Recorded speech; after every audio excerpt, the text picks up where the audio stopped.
ये बात उस समय की है जब मैं 12वीं कक्षा में पढ़ती थी। हमारे स्कूल में नई टीचर आई थी। उसका नाम कविता मैडम था। पूरे स्कूल में यही चर्चा थी कि मैडम 40 साल से ऊपर की हो गई है, फिर भी अभी तक अविवाहित है। मैडम कैसी होगी? कड़क या प्यार से पढ़ाने वाली? मेरे दिमाग में उनको लेकर ढेरों सवाल थे। मैडम जब हमारी कक्षा में पहली बार आई तो मैं उनको देखती ही रह गई। मैडम की हाइट बहुत ही कम थी, 4.25 फीट के आसपास थी। वह दुबली पतली सी थी। 40 की उम्र में भी उनका वजन 45 किलो से ज्यादा नहीं था। मैडम ने ब्लैक बोर्ड के पास खड़ी होकर अपना परिचय दिया। फिर पूरी कक्षा में सरसरी सी दृष्टि डालते हुए वह धीरे धीरे चलते हुए मेरे पास आकर बैठ गई। उस वक्त मेरे दिल में अजीब सी फीलिंग्स हो रही थी। मेरा तो दिल धक धक करने लगा था। मैं गर्दन झुकाकर सिकुड़ी सी चुपचाप बैठी थी। आज तक ऐसा कभी नहीं हुआ था कि कोई टीचर मेरे डेस्क पर मेरे साथ बैठी हो। मुझे शर्माते देखकर मैडम ने मेरे सर पर हाथ फेरा। फिर बोली, ऐसे क्यों शर्मा रही हो? टीचर हूँ, कोई भूत थोड़े हूँ। कक्षा की सारी लड़कियां मेरी तरफ देख रही थीं। कई हंस रही थीं तो कुछ लड़कियां ऐसे हालात को देखकर ऐसे शर्मा रही थीं जैसे मैडम उनके पास बैठी हो। मैडम ने मुझसे पूछा, क्या नाम है?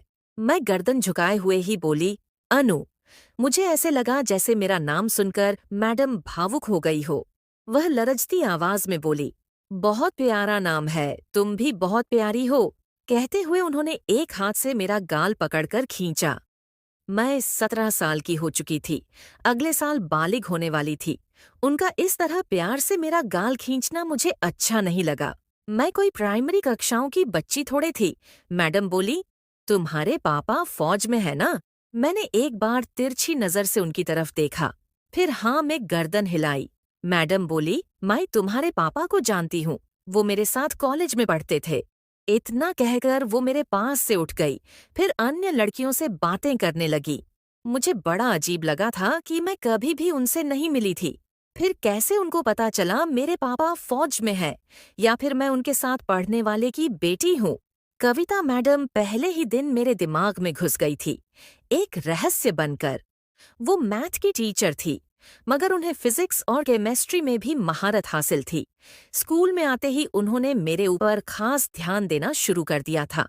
स्कूल के पास ही मैडम ने एक मकान किराए पर ले रखा था, जो मेरे घर से ज्यादा दूर नहीं था। 2-4 दिन में ही मैडम को पता चल चुका था कि मैं मेधावी स्टूडेंट हूँ। इसलिए एक दिन मुझसे बोली, अनु बेटा, तुम कल से रोज शाम को 2 घंटे मेरे मकान पर आओगी। मैं तुम्हें सभी सब्जेक्ट की तैयारी करवाऊंगी। तुम पढ़ाई में काफी होशियार हो, इसलिए मैं चाहती हूँ तुम टॉप करो। मैं बोली, आपकी ट्यूशन फीस क्या होगी मैम? मैडम बोली, पागल है क्या? तुमसे फीस लूंगी क्या? तुम तो मेरी बेटी जैसी हो। तुम्हारे पापा को जब पता चलेगा तब वो क्या कहेंगे कि कविता ने मेरी बेटी से फीस ले ली। तुमसे फीस लेने के बारे में तो मैं सोच भी नहीं सकती बेटी।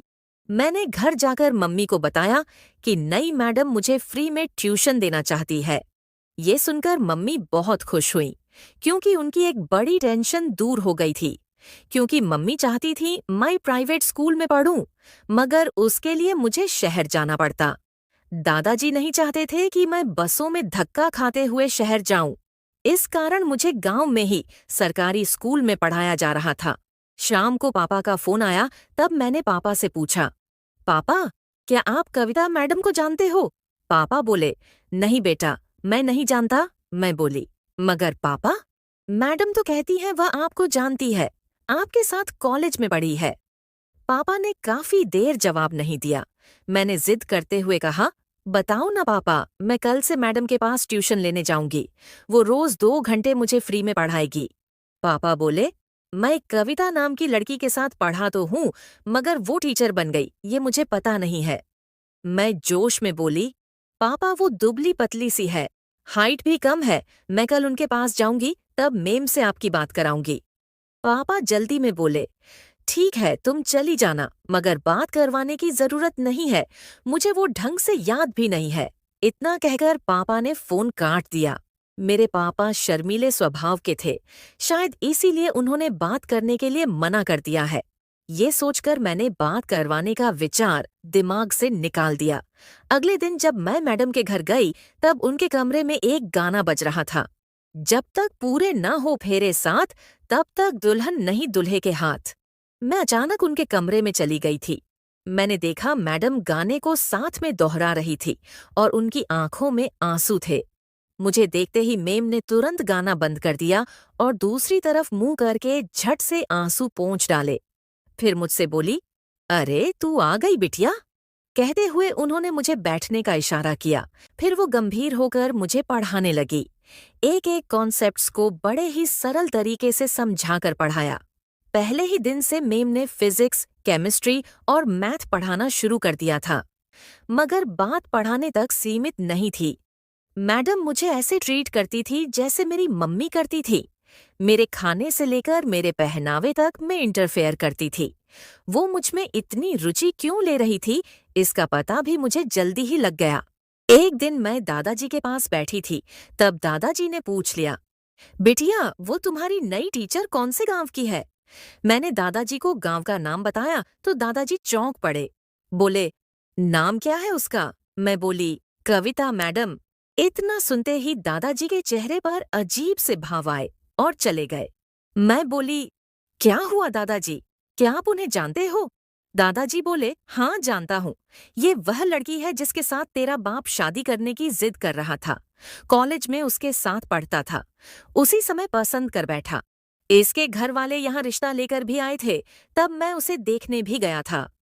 वह मरियल सी ठेगनी सी थी, मुझे जरा भी पसंद नहीं आई। दूसरी बात ये थी कि तेरे नाना जी मेरे दोस्त थे। मैं उनकी बेटी के साथ, यानी तुम्हारी माँ के साथ, तुम्हारे पापा की शादी का वादा कर चुका था। कविता मैडम मेरे पापा की प्रेमिका थी। ये जानकर मुझे बड़ा अजीब सा फील हो रहा था। मैडम 40 साल की होकर भी अभी तक कुंवारी थी। आखिर क्यों? मेरे लिए ये बहुत बड़ा प्रश्न था। दादाजी बोले, ये बात किसी को बताना मत। अपनी मम्मी को तो भूल कर भी मत बताना। किसी को नहीं बताने की बात कहकर दादाजी ने रहस्य और भी गहरा कर दिया था।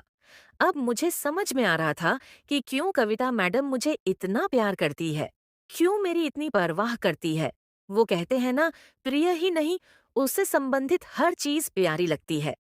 मैं उनके प्रिय का अंश थी। वो मेरे अंदर अपनत्व ढूंढ रही थी, मुझे छूकर, मुझे लाड लड़ाकर अपने दिल को तसल्ली दे रही थी। मेरा छोटा भाई पापा के साथ रहता था।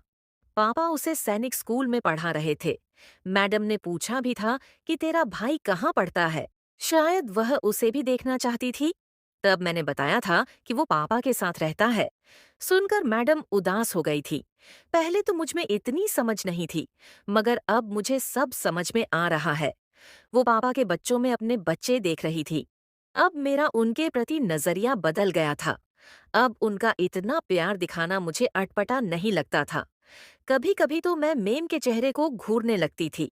वह इस उम्र में भी बहुत प्यारी लगती थी। मैं सोचने लग जाया करती थी कि अगर मम्मी से पापा की शादी नहीं होती, तो आज कविता मैडम मेरी मम्मी होती।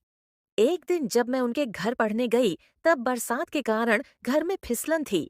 मैं फिसलकर धड़ाम से गिर पड़ी। मेरे गिरते ही मेम ऐसे दौड़कर मेरे पास आई, जैसे कोई हिरनी अपने बच्चे को परेशानी में देखकर विचलित हो जाती है। मैडम ने तुरंत मुझे गोद में उठाया और कमरे में ले आई। मेरा वजन उस वक्त सुनीता मेम से कम तो हरगिज नहीं था। फिर भी उन्होंने झटके से मुझे गोद में उठा लिया था। मुझे बड़ा अजीब लगा था। मैं बोल रही थी, कुछ नहीं हुआ मेम, मैं ठीक हूँ। मगर उन्होंने सुना ही नहीं था। मुझे मेरी मम्मी की तरह डांट रही थी। इतनी बड़ी हो गई, तुझे ढंग से चलना भी नहीं आता क्या? बरसात के समय फिसलन तो रहती ही है, इतना तो ध्यान रखना चाहिए ना। वह डांटते हुए बड़बड़ा रही थी और मैं उनके मुंह की ओर देखे जा रही थी। मेम ने देखा, मेरे टखने के पास थोड़ी सी खरोंच लग गई थी। वह बोली, देखो कितनी चोट लगी है, मैं अभी दवा लगा देती हूँ। वो मेरे पैर में ऐसे दवा लगा रही थी जैसे कोई गहरा जख्म हो गया हो, जबकि वास्तविकता ये थी कि इतनी सी चोट की मैंने कभी परवाह ही नहीं की थी। इतना प्यार, इतनी परवाह। मुझे शक हो रहा था कि मेम आज भी मेरे पापा से प्यार करती थी। पापा नहीं मिले तो उन्होंने शादी भी नहीं की थी। उस दिन के बाद मैं जासूस बन गई थी। क्योंकि मेरे दिल में अजीब से ख्याल आ रहे थे। मुझे ये जानना था कि क्या मेम आज भी मेरे पापा से बात करती है? क्या पापा मेरी मम्मी को धोखा दे रहे हैं? अब मुझे बात की तह तक जाना था। आखिर मम्मी के लिए भी मेरा कोई फर्ज बनता था। मैंने काफी दिनों की मस्कित के बाद उनके मोबाइल का पैटर्न लोक जाना। फिर जब भी मुझे मौका मिलता, मैं उनका मोबाइल चेक करने लगती थी। कुछ दिनों में मैंने उनका पूरा मोबाइल खंगाल डाला। न तो उनके पास पापा के नंबर थे, न ही उनकी कभी पापा से बात हुई थी। हाँ, वो फेसबुक पर पापा की फ्रेंड लिस्ट में जरूर थी, मगर मैडम की आईडी खुद के नाम से नहीं, बल्कि एक लड़के के नाम से थी। लड़का बनकर मैडम पापा द्वारा डाली गई सभी फोटो छुपकर देखा करती थी। इस बात का पापा को भी नहीं पता था। पापा ने हमारे पूरे परिवार की फोटो डाल रखी थी। मैं समझ गई मैडम मुझे स्कूल में पहले ही दिन कैसे पहचान गई थी। फेसबुक के कारण वह हमारे परिवार के हर सदस्य को जानती थी। अब मेरी जिंदगी में अजीब सा भूचाल आ गया था। बोर्ड की परीक्षा देनी थी। मैडम दिल लगाकर मुझे पढ़ा रही थी, मगर मैं ज्यादातर उनके बारे में ही सोचती रहती थी। मैडम तो कल्पना भी नहीं कर सकती थी कि मैं उनका रहस्य जान गई हूँ। हम गणित के स्टूडेंट भी अजीब होते हैं, सोचते ज्यादा हैं और बोलते कम हैं। बोलते हैं तो अपने पसंदीदा इंसान के सामने ही खुलते हैं। मैडम भी मेरी तरह ही थी। स्कूल में अलग थलग सी रहती थी। जब उनका खाली पीरियड होता था, तब वह गुमसुम सी अकेली बैठी रहती थी। एक दिन घर में ट्यूशन के समय मैंने हिम्मत करके मैडम से पूछ ही लिया, मैम आपने शादी क्यों नहीं की? मेरे सवाल से मैडम थोड़ा सा घबरा गई, शायद इस डर से कि कहीं मुझे उनकी सच्चाई पता न चल गई हो। कुछ सोचकर वह बोली, ऐसे ही नहीं की बेटा। 32 साल की उम्र में टीचर बनी थी। जब तक टीचर बनी तब तक शादी की उम्र निकल गई थी। अब मन नहीं करता। बहुत ही कम शब्दों में मैडम ने मेरे सवाल का जवाब दे दिया था, या यूं कहिए ये उनका फिक्स जवाब था जो शायद वह सबको दिया करती थी। एक बार मुझे बुखार चढ़ गया था। तब मैं न स्कूल गई और न ही मैडम के पास ट्यूशन पर गई। मैडम को शायद किसी लड़की ने बता दिया था कि मैं बीमार हूँ। उस दिन वह छुट्टी के बाद अनमनी सी होकर मेरे घर आ गई थी। ये पहली और आखिरी बार था जब वह हमारे घर आई थी। वह पहली बार मम्मी से रूबरू मिली थी। दोनों ने एक दूसरे से नमस्ते की थी। फिर मैडम मेरे कमरे में आई, मेरा माथा छूकर देखा और बोली, हॉस्पिटल नहीं गई क्या? मम्मी बोली, घर में बुखार की टेबलेट पड़ी थी मैडम जी, मैंने इसे दे दी थी। सुबह तो बुखार उतर गया था, मगर अब शायद वापस चढ़ गया है। मैडम ने मेरा हाथ पकड़ा, फिर बोली, चल मैं तुझे हॉस्पिटल ले चलती हूँ। वायरल चल रहा है, बिना चेक कराए इस तरह गोली नहीं लेनी चाहिए। वो मेरी माँ के सामने मेरी माँ बन रही थी। मम्मी भी कुछ नहीं बोली। उसके बाद वो मुझे अपनी स्कूटी से हमारे गांव के छोटे से हॉस्पिटल में ले गई, दवा दिलवाई, फिर वापस मुझे घर छोड़ गई। जाते समय 1000 हिदायतें दे गई थीं। उसके जाने के बाद मम्मी हंसते हुए बोली, अनु तू तो मैडम जी के घर गोद चली जा, बेचारी को बेटी का सुख मिल जाएगा। देख तुम्हारी कितनी फिक्र करती है। मैंने मम्मी को कोई जवाब नहीं दिया। मैं मन ही मन सोच रही थी कि अगर मैडम जी की असलियत मम्मी को पता चल जाए तो उसे घर में प्रवेश भी नहीं करने देगी। फिर वो दिन भी आ गया जब पापा छुट्टी आए हुए थे। मैडम को पता चला तो बोली, तुम्हारे पापा मेरे लिए क्या लाए हैं? उनका ये सवाल सुनकर मैं अचानक से सीरियस हो गई थी। तब मैडम ने बात बदलते हुए कहा, अरे मैं तो मजाक कर रही हूँ। कहते हुए वह फिर से पढ़ाने लगी। मैंने खुद को नॉर्मल दिखाते हुए पूछा, कल पापा को आपसे मिलाने लाऊं क्या? मेरे इतना कहते ही मैडम घबरा गई। उनकी सांसें तेज चलने लगी थीं। जब मैडम ने देखा मैं उनके चेहरे की तरफ ही देख रही हूं, तो वह तुरंत ही नॉर्मल हो गई। फिर बोली, नहीं, यहाँ लाने की जरूरत नहीं है। मुझे टाइम मिलेगा तब मैं तुम्हारे घर आकर मिल लूंगी। मगर मैं भी कम नहीं थी। मुझे शायद कुछ जानना था, शायद बहुत कुछ जानना था। अगले दिन मैंने पापा से कहा, पापा आज आप मेरे साथ मैडम के घर चलो, वो मेरी पढ़ाई के बारे में आपसे कुछ बातें करना चाहती है। पापा तो एकदम ही घबरा गए। बोले, मुझसे क्या बात करनी है? वो पढ़ा रही है और तुम पढ़ रही हो। रिजल्ट आएगा तब पता चल जाएगा उसने तुम्हें क्या पढ़ाया है। मैं नहीं जाऊंगा। मुझे मैडमों से बात करने में झिझक महसूस होती है। मम्मी बोली, वो बेचारी हमारी बेटी को फ्री में पढ़ा रही है और आपके पास 2 पल उनसे मिलने के लिए भी नहीं है। वो क्या सोचेंगी? आप अभी अनु के साथ टीचर के घर जाओ। ये पढ़ाई में कैसी है, कितने नंबर आएंगे, सब पूछ कर आना। अब पापा फंस गए थे, मना नहीं कर पाए और चुपचाप मेरे साथ हो लिए। ये दिन मेरी जिंदगी का स्पेशल दिन था। पता नहीं मैं गलत थी या सही थी, बस मुझे देखना था कि वो जब मिलेंगे तब कैसे रिएक्ट करेंगे। मैडम ने जो ही पापा को देखा, उनका चेहरा अचानक से बदल गया था। प्रेम, खुशी, घबराहट, न जाने कैसे कैसे भाव उनके चेहरे पर नजर आए थे। मगर वो अच्छी अभिनेत्री थी, तुरंत संभल गई और पापा से बोली, नमस्ते। पापा ने भी दोनों हाथ जोड़ दिए थे। मैडम ने पापा को बाहर आंगन में बैठाया, फिर मेरे साथ कमरे में आकर बोली, तुम्हें पहले बताना चाहिए था कि पापा को साथ ला रही हूँ। मैं कुछ भी नहीं बोली। मैं चुपचाप किताब खोलकर बैठ गई। मैडम ड्रेसिंग शीशे के सामने खड़ी होकर अपना मेकअप ठीक करने लगी थी। मैं नासमझ बनकर चोर नजरों से मैडम को देख रही थी। प्रेमी से बात करने वाली थी, थोड़ा बहुत सजना संवरना तो बनता ही था। मेकअप करने के बाद वह बोली, तुम पढ़ाई करो, मैं उन्हें चाय बना देती हूँ। कहकर वह रसोई में चली गई। फिर चाय बनाई। चाय का कप पापा को देकर उनके करीब ही कुर्सी पर बैठ गई। वो लोग मुझसे दूर खुले में बैठे थे, मगर मैं उनकी बात सुनने के लिए कमरे की खिड़की के पास आकर खड़ी हो गई थी। शायद मुझे ऐसा नहीं करना चाहिए था, मगर बच्ची तो थी, उस वक्त सब कुछ जान लेने का जुनून सवार था मुझ पर। मैडम ने बात शुरू की, कैसे हो? पापा नजरें झुकाए हुए ही बोले, अच्छा हूँ। मैडम, कितने दिन की छुट्टी लेकर आए हो? पापा, कल वापस चला जाऊंगा। फिर दोनों के बीच चुप्पी छा गई। वो बहुत धीरे बोल रहे थे, मगर मैं भी मोर जैसे कानों के साथ सुन रही थी।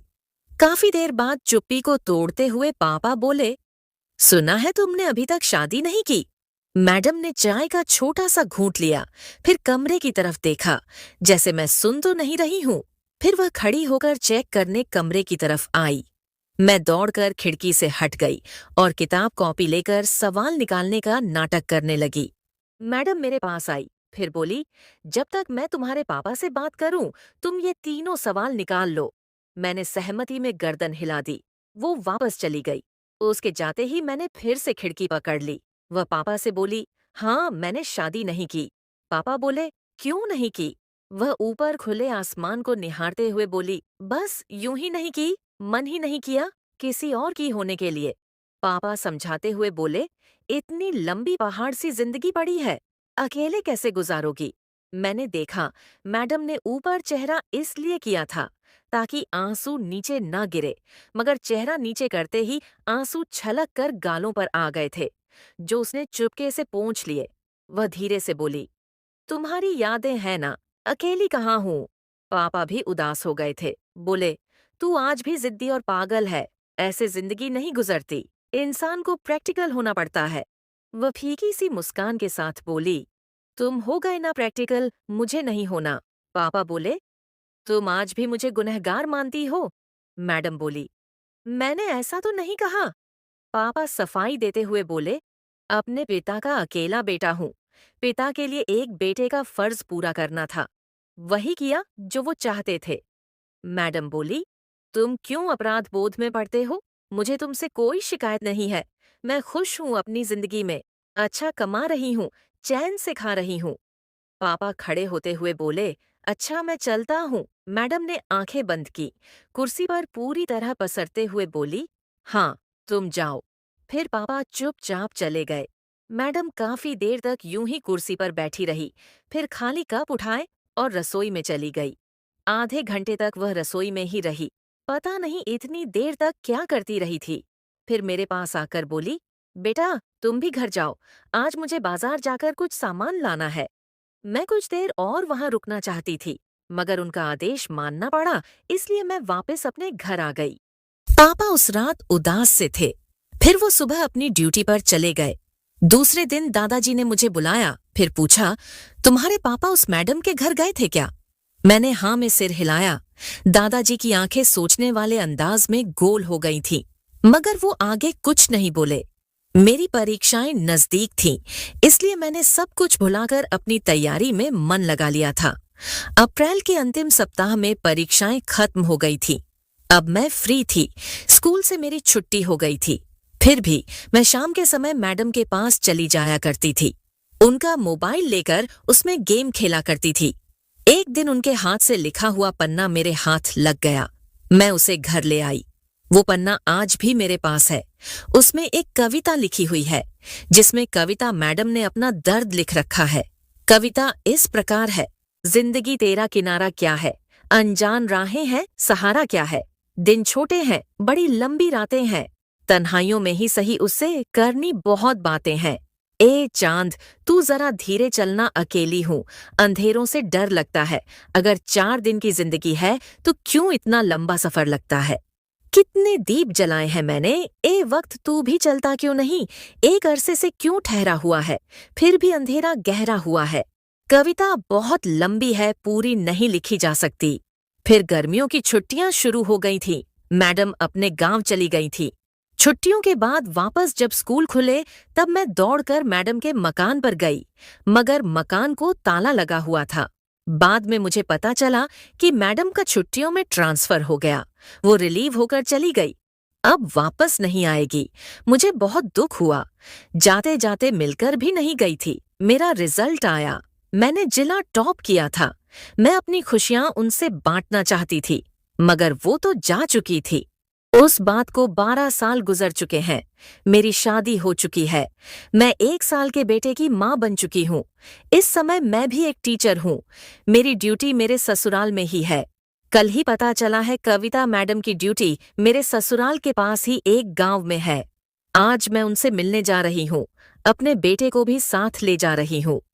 शाम का समय था। मैं अपनी गाड़ी से सुनीता मैडम के मकान पर पहुंची। बेटे को गोद में लेकर मैंने उनके गेट के बाहर से कुंडी खुड़काई। गेट खुलते ही गर्म शॉल में सिमटी। कविता मैडम मेरे सामने थी। वो अब बहुत बदल गई थी। पहले से थोड़ी भारी हो गई थी। बालों में भी सफेदी झांकने लगी थी। वो मुझे देखते ही पहचान गई। बोली, अनु तुम? मैं तपाक से बोली, हाँ माँ, मैं आ गई हूँ। बहुत दिन लगे आपको ढूंढने में। वह दरवाजे से हटते हुए आश्चर्य से मेरे मुंह की तरफ देखते हुए बोली, माँ। मैं हंसते हुए बोली, हाँ, आप मेरी माँ जैसी ही तो हो। जो औरत मेरे पापा को दिल में रखकर जी रही है, वो मेरी माँ ही हुई ना। मेरे इतना कहते ही उनके चेहरे पर घबराहट दिखाई देने लगी। चेहरे पर चिंता की लकीरें भी उभर आई थीं। मेरे इतना कहते ही उनके चेहरे पर घबराहट दिखाई देने लगी। चेहरे पर चिंता की लकीरें भी उभर आई थीं। मैं अपने बेटे को उनकी गोद में देते हुए बोली, लो, अपने नाती को पकड़ो। देखो अपनी नानी की गोद में जाने के लिए कैसे तड़प रहा है। मेरे बेटे को गोद में लेते हुए उनके मुंह से अस्पष्ट सा शब्द निकला, नानी। मैं बोली, आप इतनी घबरा क्यों रही हो? मैं सब कुछ जानती हूँ। मैंने उस दिन आपकी और पापा की बातें सुन ली थीं। मुझे ये भी पता है कि अगर दादाजी मान जाते तो मैं आपकी कोख से पैदा होती। डरो मत, मैं ये सब जानती हूँ। ये बात किसी को नहीं पता। मैडम ने पहले तो मुझे सुनी सुनी आंखों से देखा, फिर मेरे बेटे को पागलों की तरह चूमने लगी। साथ में बोलती जा रही थी, ये प्यारा सा बच्चा मेरा नाती है। मैं इसकी नानी हूँ। मेरा भी परिवार है क्या? मैं अकेली नहीं हूँ। उनकी विक्षिप्त जैसी हालत देखकर मुझे भी रोना आ गया था। मैं उनके लिपटते हुए बोली, हाँ माँ, मैं आपका परिवार हूँ। 12 साल हो गए। मैंने रोज आपको याद किया। आप तो चुपके से चली आई थी। मैं जानती हूँ आपका हमारे गांव से ट्रांसफर मेरे दादाजी ने करवाया था। उन्हें पता चल गया था पापा आपसे मिलने गए थे। दादाजी की राजनैतिक पार्टियों तक पहुंच है। मेरे दादाजी आपकी जिंदगी के विलेन थे। मैडम ने मुझे डांटते हुए कहा, बड़ों के बारे में ऐसा नहीं बोलते। मुझे किसी से कोई शिकायत नहीं है। मेरी जिंदगी में रुक्मणी बनना लिखा ही नहीं था, मगर मैं राधा बनकर खुश हूँ बेटा। उसके बाद मैं रात भर उनके साथ रही, फिर सुबह लौट आई। अब हर संडे मैं उसके साथ बिताती हूँ। मैंने निर्णय कर लिया है कि उनके रिटायरमेंट के बाद उन्हें अपने साथ रखूंगी और अपना बेटा उन्हें गोद दे दूंगी। अब वो बिना परिवार के नहीं रहेगी। इस कहानी के लेखक DR सैनी है। कहानी कैसी लगी कमेंट्स में जरूर बताना। अच्छी लगे तो प्लीज शेयर कर देना और अच्छी कहानियां सुनने के लिए पेज को फॉलो जरूर करना। धन्यवाद।